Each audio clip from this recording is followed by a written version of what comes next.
নিজের সরাসরি স্বার্থ নাই, সেখানে সে লিপ সার্ভিস দেয়, বিবৃতি দিবে, হয়তো অস্ত্র সাহায্য দেবে, কিন্তু সরাসরি সংঘাতে জড়াবে না। কোরিয়া চীনের গায়ে লাগানো, তাই 10 লক্ষ সৈন্য পাঠাইছিল কোরিয়া যুদ্ধে। ভিয়েতনাম সীমান্তবর্তী কিন্তু এক ধাপ দূরে, তাই সতর্ক সমর্থন জানাইছিল। আর পাকিস্তান 1971-এ চীনের সীমান্ত থেকে অনেক অনেক দূরে, পূর্ব পাকিস্তানের যুদ্ধে চীনের নিজের ভূখণ্ডগত নিরাপত্তা জড়িত ছিল না, তাই অস্ত্র দিছে, বিবৃতি দিছে, কূটনৈতিক সাহায্য করছে, সমর্থন দিছে, কিন্তু সৈন্য না। ভিয়েতনামে কিন্তু চায়নার সেনা গেছিল, কি করছে এটা একটু বুঝতে হবে, আসেন বুঝানি। 1965-তে ভিয়েতনামে যখন আমেরিকা বোমা বর্ষণ শুরু করে, চীন বিপুল সাহায্য পাঠায়। এই পাঠানোর পিছনেও কারণ আছে, সেটা পরে দেখতেছি। 1965 থেকে চীন উত্তর ভিয়েতনামে বিমান বিধ্বংসী ইউনিট, ইঞ্জিনিয়ারিং ব্যাটালিয়ন পাঠাইছিল। আমেরিকান বোমার ক্ষতি মেরামত, বিমান বিধ্বংসী কামান চালানো, রাস্তা রেল পুনর্নির্মাণ এবং রসদ পরিবহনের জন্য মোট 3,20,000 সৈন্য পাঠাইছিল এবং বছরে $18 কোটি অস্ত্র পাঠাইছিল। সরাসরি যুদ্ধ নামছে, মূল্যও দিছে। 1960-এর দশকের শেষে আনুমানিক 1100 চীনা সৈন্য উত্তর ভিয়েতনামে মার্কিন বিমান হামলায় নিহত হয়েছিল। কিন্তু চীন একটা কঠোর সীমারেখা টানছিল। চীন সহায়ক সৈন্য পাঠাইছিল, কিন্তু কঠোরভাবে নির্দেশ দিছিল যেন তাদের কেউ ডিমিলিটারাইজ জোনের কাছে না যায়, যেখানে মার্কিন সৈন্যের সাথে সরাসরি সংঘর্ষ হইতে পারে। অর্থাৎ চীন উত্তর থেকে অবকাঠামো সামলাইছে, কিন্তু দক্ষিণে সরাসরি স্থলযুদ্ধে নামেনি। কেন নামেনি? কারণ চীন কোরিয়ার পুনরাবৃত্তি চায়নি, আমেরিকার সঙ্গে সরাসরি যুদ্ধ এড়াইতে চাইছে। আর সবচেয়ে গুরুত্বপূর্ণ বিষয়টা হইতেছে, চীনের শর্তটা ছিল সম্পূর্ণ নিজের নিরাপত্তা কেন্দ্রিক। যদি আমেরিকা উত্তর ভিয়েতনামের নিচের দিকে আক্রমণ করতো, চীন শুধু অস্ত্র বাড়াতো। কিন্তু যদি আমেরিকা উত্তর ভিয়েতনামের উপরের দিকে অঞ্চলে ঢুকতো বা দক্ষিণ চীনে বোমা ফেলতো, তবে মাও সরাসরি যুদ্ধ ইউনিট পাঠাইতে প্রস্তুত ছিল। খেয়াল করেন, এই সীমারেখাটা চীনের সীমান্তের কাছে এলে রক্ত, দূরে থাকলে শুধুই অস্ত্র, এটাই হুবহু কোরিয়ার যুক্তি এবং হুবহু পাকিস্তানের বিপরীত। আর ভিয়েতনামের সাহায্যের পিছনে অন্য জিনিস ছিল, প্রতিদ্বন্দ্বিতা, ভ্রাতৃত্ব না। 1965 সালে চীন ভিয়েতনামের সাহায্য হাত বাড়ায় সোভিয়েত ইউনিয়নের সঙ্গে প্রতিযোগিতার অংশ হিসেবে। অর্থাৎ চীনের এই ভাইয়ের মতো সাহায্য আসলে ছিল সোভিয়েতকে টেক্কা দেওয়ার কৌশল, হ্যানয়কে নিজের পক্ষে রাখার লড়াই। আবার মজার ব্যাপার কি জানেন? যে মিত্রকে চীন রক্ত দিয়ে বাঁচাইল, 1 দশক পরে তাকেই আক্রমণ করলো। 1779 সালে চীন উত্তর ভিয়েতনামে আকস্মিক আক্রমণ চালায়, সীমান্তের কাছে কয়েকটা শহর দখল করে নেয় এবং এটাকে শাস্তিমূলক অভিযান বলে। কারণ কি? যেদিন ভিয়েতনামের স্বার্থ চীনের স্বার্থের বিপরীতে গেল, সোভিয়েতের দিকে ঝুঁকলো সে, চীনের মিত্র কম্বোডিয়ার খেমার রুশকে উৎখাত করলো, সেদিন চীনের সব সাহায্য সেই মুহূর্তে অর্থহীন হয়ে গেল এবং সেই একই চীন বন্ধুকে আক্রমণ করলো।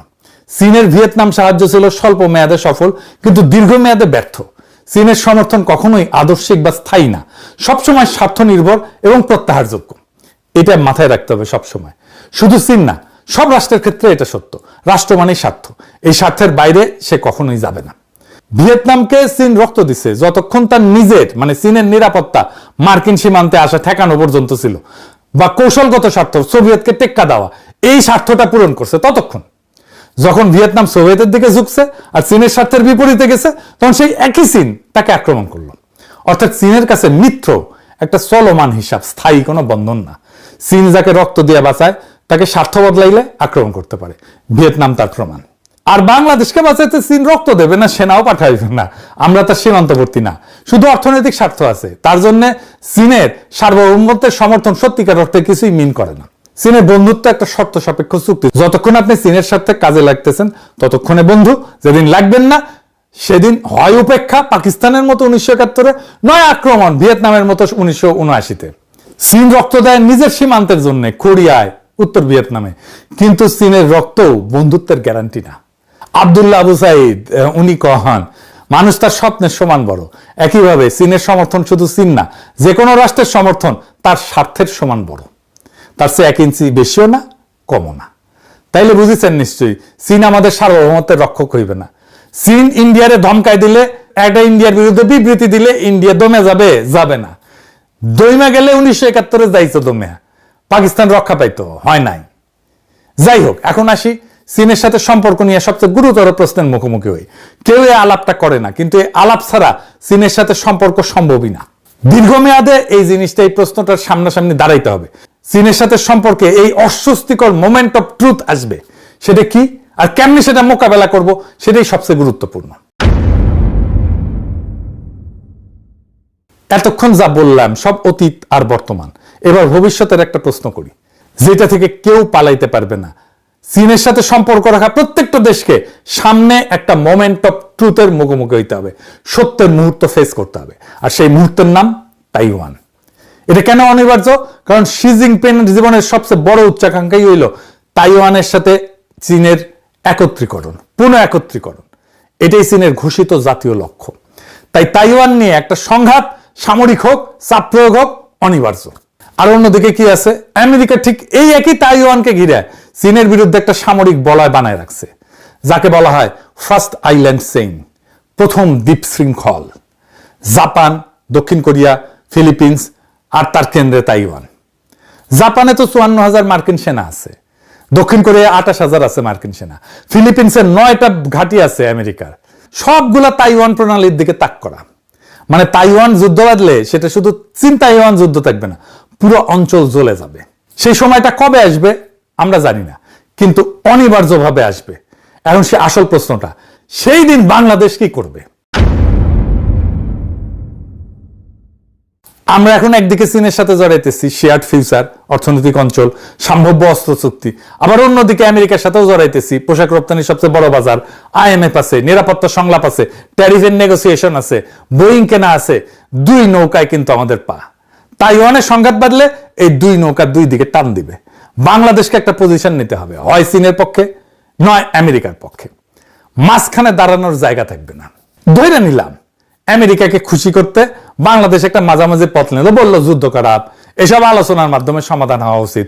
শুনতে নিরীহ, কিন্তু চীন এটাতে সইজে যেতে পারে, কারণ চীনের কাছে তাইওয়ান আভ্যন্তরীণ বিষয়। তো আলোচনা করবে কেন আভ্যন্তরীণ বিষয় নিয়ে? আলোচনার মাধ্যমে সমাধান মানে তাইওয়ানকে আলাদা পক্ষ হিসেবে স্বীকৃতি দেওয়া, তো তাই না? নিজের কথার চাপে কিন্তু নিজে পড়ে যেতেছি। তখন চীন ঋণের কিস্তি শোধের জন্য চাপ দিতে পারে, প্রকল্প আটকে দিতে পারে, আরো নানা চাপ দিতে পারে। আর উল্টাটাও সত্য, বাংলাদেশ যদি চীনের পক্ষ নেয়, আমেরিকা, ইউরোপ, পোশাক রপ্তানি, GSP, IMF সব জায়গায় চাপ দিতে পারে। দুই দিকে খরচা। এটাই দুই নৌকায় পা রাখার বিপদ। যেদিন নৌকা দুইটা বিপরীত দিকে যাবে সেদিন আপনারই কাটবে। তবে পাকিস্তান এটা সামলাইতে পারবে। কেন সামলাইতে পারে? বাংলাদেশ কেন পারবে না? আসেন এটা একটু বুঝে দেখি। পাকিস্তান নিঃশর্তে চীনের পক্ষ নেবে, এই সিদ্ধান্ত পাকিস্তান অনেক আগে নিয়ে রাখছে। পাকিস্তানে পারমাণবিক অস্ত্র আছে, নিজস্ব প্রতিরোধ ক্ষমতা আছে। আর পাকিস্তান আগেও পারমাণবিক অস্ত্রের জন্য আমেরিকার কাছে নিষেধাজ্ঞা খাইছে। ওর এগুলো সওয়া আছে, ও জানে এটা কিভাবে সামলাইতে হয়, এটা তাদের গা সওয়া। উল্টা দিকে আমেরিকায় বারবার নিষেধাজ্ঞা তুলে নিয়ে পাকিস্তানকে পটাইতে আসছে। সো এই খেলা অনেকদিন ধরে চলতেছে, এই খেলা আবারও খেলতে পারবে পাকিস্তান। কারণটা হইতেছে পাকিস্তানের ভূকৌশলগত অবস্থান আমেরিকার দরকার আছে। পাকিস্তানের এখন একটা গ্লোবাল রোলও দাঁড়ায় গেছে। পাকিস্তান জানে কোন পক্ষে সে দাঁড়াবে, আর সে দাঁড়ানোর দাম দেওয়ার সক্ষমতা তার আছে। বাংলাদেশের কোনোটাই নাই। না আছে স্পষ্ট সিদ্ধান্ত, না আছে নিজের প্রতিরোধ ক্ষমতা, না আছে নিষেধাজ্ঞা হজম করার অর্থনৈতিক মাসল। বাংলাদেশ এমন একটা দেশ যে দুই নৌকা পায়ে রেখে দাঁড়ায় আছে, অথচ চাপ ঠেকানোর শক্তি নাই। এটা একটা খুবই দুর্বল অবস্থা। ভিয়েতনাম দুই দিকে সামলায়, কারণ তার সেই সক্ষমতা আছে। সমস্যা হলো বাংলাদেশের সেই সক্ষমতা গড়ে না তুলে দুই দিকে প্রতিশ্রুতি বিলাই দিতেছে। সম্ভবত ডিকোড করতে শেখে নাই। আমি যৌথ ঘোষণা থেকে দেখাই দিছি ডিকোড করিয়া লাস্ট ভিডিওতে যে কোনটা সিগনিফিকেন্ট অ্যাচিভমেন্ট। আমি ফেসবুকেও লিখেছি কোনটা সিগনিফিকেন্ট অ্যাচিভমেন্ট। এখন ধরেন আমি যদি নাই জানি যে আমার শক্তিটা কি, তাহলে আমার সেই শক্তি থাকলে আমি ব্যবহার করতে পারবো না। আমি করলে একটা চ্যালেঞ্জের কথাও বলছি গত ভিডিওতে, যে কোন জিনিসটা অ্যাভয়েড করা গেলে ভালো হইতো। তবে আজকের ভিডিওটা আমার তারেক রহমানের চীন সফর নিয়ে দ্বিতীয় ভিডিও। আরো কিছু ভিডিও করতে হবে, কারণ চীনের সাথে সম্পর্কটাকে আমাদেরকে খুব গভীরভাবে বুঝে দেখতে হবে, জানতে হবে এর মধ্যে প্রবলেমগুলো কি, সম্ভাবনাগুলো কি। আগের ভিডিওটা যদি দেখে না থাকেন দেখে নিয়েন। আমরা ক্রিটিক্যালি দেখার চেষ্টা করতেছি আসলে আমাদের কতখানি লাভ হইল, আমাদের চীনের সাথে সম্পর্কের ক্ষেত্রে চ্যালেঞ্জগুলো কি কি।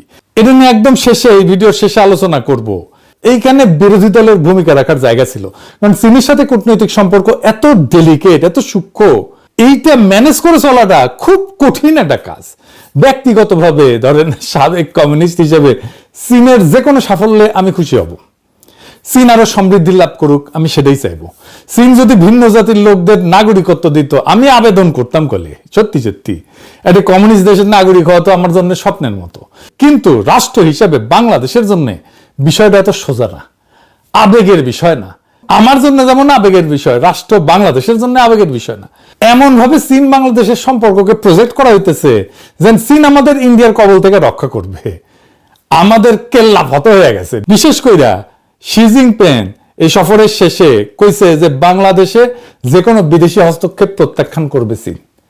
অনেকে দেখলাম লাভাইতেছে এটা শুনে, ভাবতেছে এইবার চীন ইন্ডিয়ারে বইরা দেবে। হ্যাঁ জি না ভাই, এত সোজা না সবকিছু। কূটনীতি আর ইতিহাসের ভাষা না বুঝে চিল্লাইলে মার্কেট পাওয়া যাবে না। চিল্লাই মার্কেট পাওয়া যাব, বুঝলে বুঝপাতা, না বুঝলে বুঝছাও। এই যুক্তিহীন আবেগ ভ্রান্তই না, এটা মহাবিপজ্জনক। চীন কেন কোন শর্মাই আমাদেরকে রক্ষা করবে না, এটা মাথায় রেখেন। করেও নাই। হাসিনার আমলে সবাই হাসিনাদের তেলি দিয়ে গেছে। ইতিহাস বুঝা, ডিপ্লোমেসির ভাষা বুঝা, আমাদের জাতীয় স্বার্থ বুঝা, তার ভিত্তিতে প্রত্যাশাকে সাজাইতে হবে। চীন কি আমাদের ইন্ডিয়ার হাত থেকে রক্ষা করার জন্য এই কথা কইছে যে বাংলাদেশে যে কোনো বিদেশি হস্তক্ষেপ প্রত্যাখ্যান করবে চীন? আসেন সেটা একটু বুঝে দেখি। সার্বভৌমত্বের সমর্থন আর আভ্যন্তরীণ রাজনীতিতে হস্তক্ষেপ না করা আলাদা কোনো সৌজন্য না চীনের জন্য। এটা চীনের একটা আনুষ্ঠানিক কোডিফাইড কূটনৈতিক ডক্ট্রিন। পঞ্চনীতি, গত এপিসোডে কইছিলাম না যে পঞ্চনীতি আলাপ করব। 5 প্রিন্সিপালস অফ পিসফুল কোএক্সিস্টেন্স।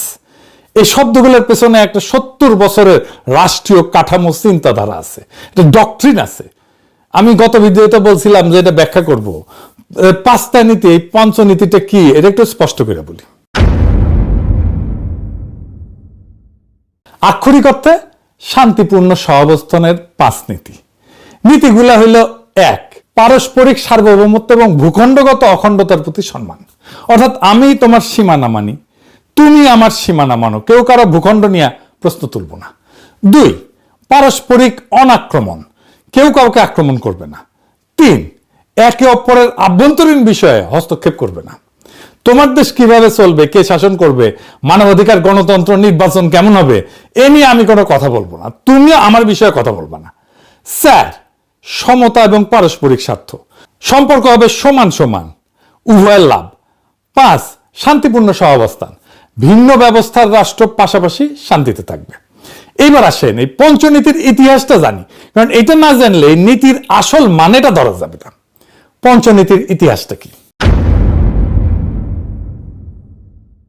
এই 5 নীতি চীন প্রথম আনুষ্ঠানিকভাবে ঘোষণা করে 1954 সালে 29 এপ্রিল ইন্ডিয়ার সঙ্গে তিব্বত নিয়ে একটা চুক্তির প্রস্তাবনায়। চুক্তির নাম ছিল agreement on trade and intercourse between Tibet reason and India.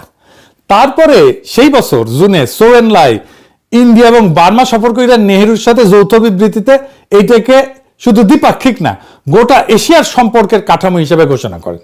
এই অন্যের রাষ্ট্রে হস্তক্ষেপ না করার সুন্দর নীতির আড়ালে আসল লেনদেন কি ছিল তাইলে? তিব্বত। চুক্তির মূল বিষয় ছিল ভারতকে দিয়ে তিব্বতের উপরে চীনের সার্বভৌমত্ব মানায় নেওয়া।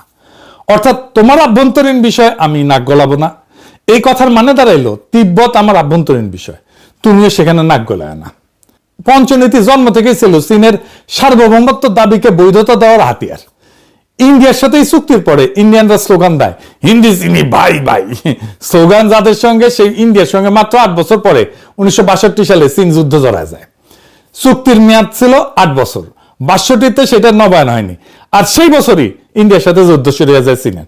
অর্থাৎ যে নীতি শান্তিপূর্ণ সহাবস্থানের নামে লেখা, তার আদি অংশীদারের সঙ্গে চীন সহাবস্থান করতে পারেনি।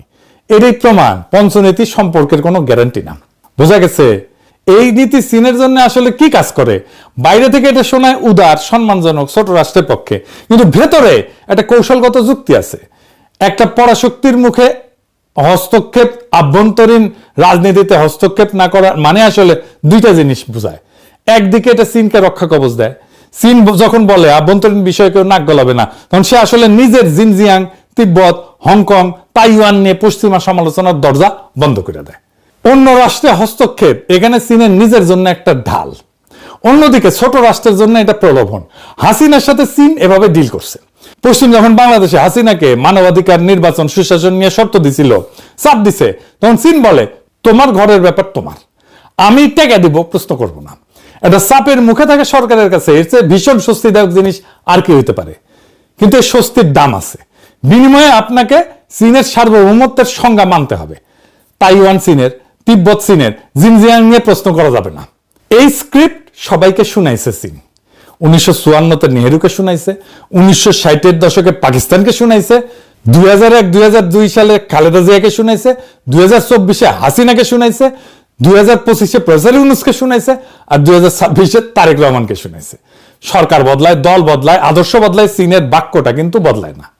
বাংলাদেশ যখন ভাবছে চীন তাকে বিশেষ সম্মান দিতেছে, আসলে সে একটা স্ট্যান্ডার্ড কূটনৈতিক ডক্ট্রিনের সর্বশেষ শ্রোতা মাত্র। সার্বভৌমত্বের সমর্থন কোনো ব্যক্তিগত প্রতিশ্রুতি না, এটা পঞ্চনীতি নামের একটা 70 বছরের ফর্মুলা, যা চীন প্রত্যেকটা ছোট প্রতিবেশীকে শুনাইছে, ভবিষ্যতেও শোনায় যাবে। আর যে কথা সবাইকে বলা হয় সেটা প্রতিশ্রুতি না, এটা নীতি। নীতি সুবিধা মতো প্রয়োগ করা হয়। 1962-তে ইন্ডিয়ার সাথে, 1779-তে ভিয়েতনামের সঙ্গে চীন নিজেই এটা ভাঙছে। এই জিনিসটা মাথায় রেখেন। পাকিস্তানের সাথে চীনের দারুণ সম্পর্ক। 1971-এ পাকিস্তানের উপরে আক্রমণ করলো ইন্ডিয়া, পাকিস্তানকে ব্যাঙ্গার 2 টুকরা করে দিল। চীন আগাইলো, কিছু করছে? করে নাই। আমেরিকা করছে? কিছু করে নাই। কূটনৈতিক সমর্থন দিছে, সামরিক সাহায্য দিছে, কিন্তু প্রত্যক্ষভাবে এই কনফ্লিক্টে যুক্ত হয় নাই। পাকিস্তানিরা কিন্তু মনে করছিল চাইনিজদের সেনা পাঠাবে। টাঙ্গাইলে যখন ইন্ডিয়ান প্যারাট্রুপাররা নামতেছিল, তখন পাকিস্তানিরা মনে করছিল চাইনিজ সোলজার এসেছে, লবডঙ্কা। সেই সময় পাকিস্তান কিসিঞ্জারের সাহায্যে আমেরিকার ওয়াল স্ট্রিটের সাথে চায়নার সম্পর্ক তৈরি করতেছিল। আমেরিকান বিনিয়োগ চায়নায় আসবে, তারপরে তো চায়নার উন্নতি। এরপরে চায়না আমেরিকান ওয়াল স্ট্রিটের বিনিয়োগে ভাইসা যায় একেবারে। মানে পাকিস্তান ছিল খুবই ক্রুশিয়াল মিত্র সেই সময়, আমেরিকা চীন দুজনেরই।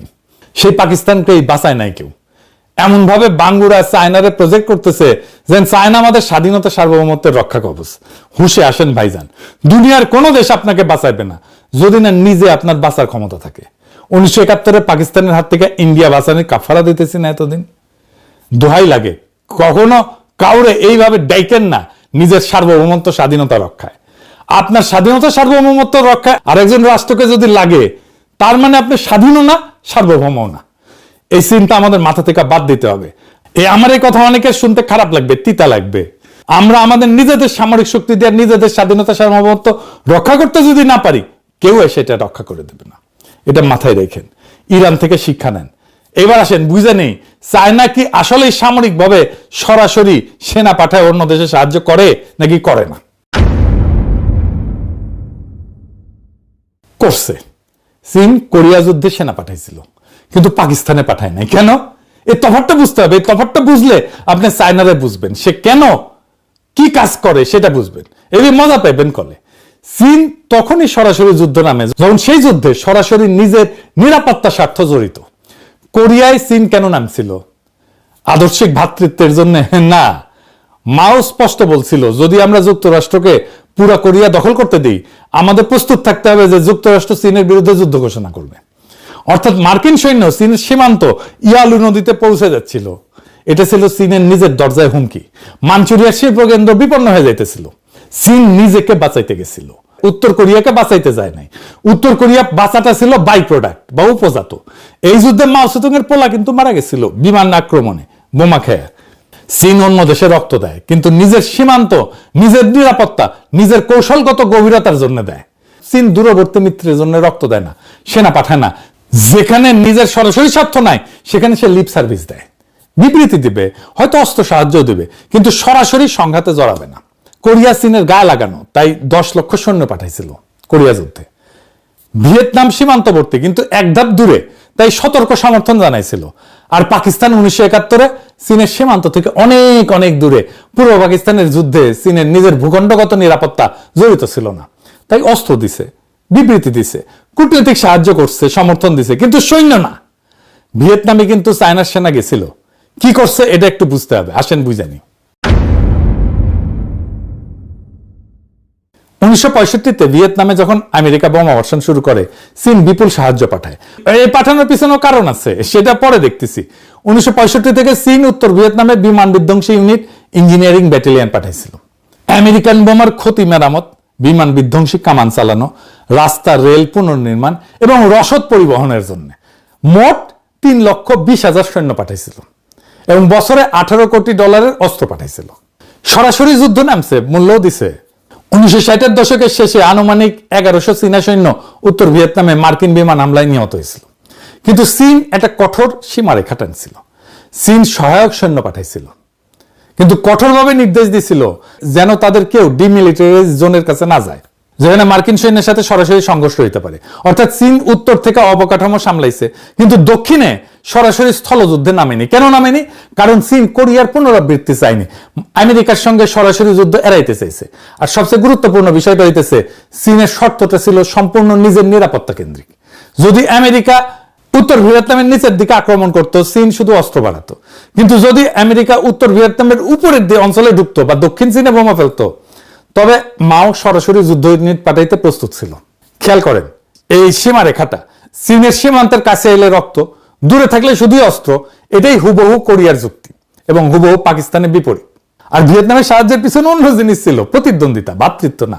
1965 সালে চীন ভিয়েতনামের সাহায্য হাত বাড়ায় সোভিয়েত ইউনিয়নের সঙ্গে প্রতিযোগিতার অংশ হিসেবে।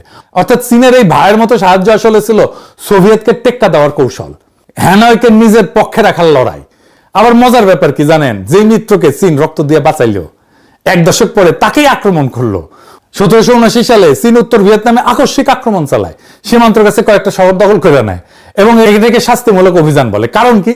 যেদিন ভিয়েতনামের স্বার্থ চীনের স্বার্থে বিপরীতে গেল, সোভিয়েতের দিকে ঝুঁকলো সে, চীনের মিত্র কম্বোডিয়ার খেমার রুশকে উৎখাত করলো, সেদিন চীনের সব সাহায্য সেই মুহূর্তে অর্থহীন হয়ে গেল এবং সেই একই চীন বন্ধুকে আক্রমণ করলো। চীনের ভিয়েতনাম সাহায্য ছিল স্বল্প মেয়াদে সফল, কিন্তু দীর্ঘমেয়াদে ব্যর্থ। চীনের সমর্থন কখনোই আদর্শিক বা স্থায়ী না, সবসময় স্বার্থ নির্ভর এবং প্রত্যাহারযোগ্য। এটা মাথায় রাখতে হবে সবসময়। শুধু চীন না, সব রাষ্ট্রের ক্ষেত্রে এটা সত্য।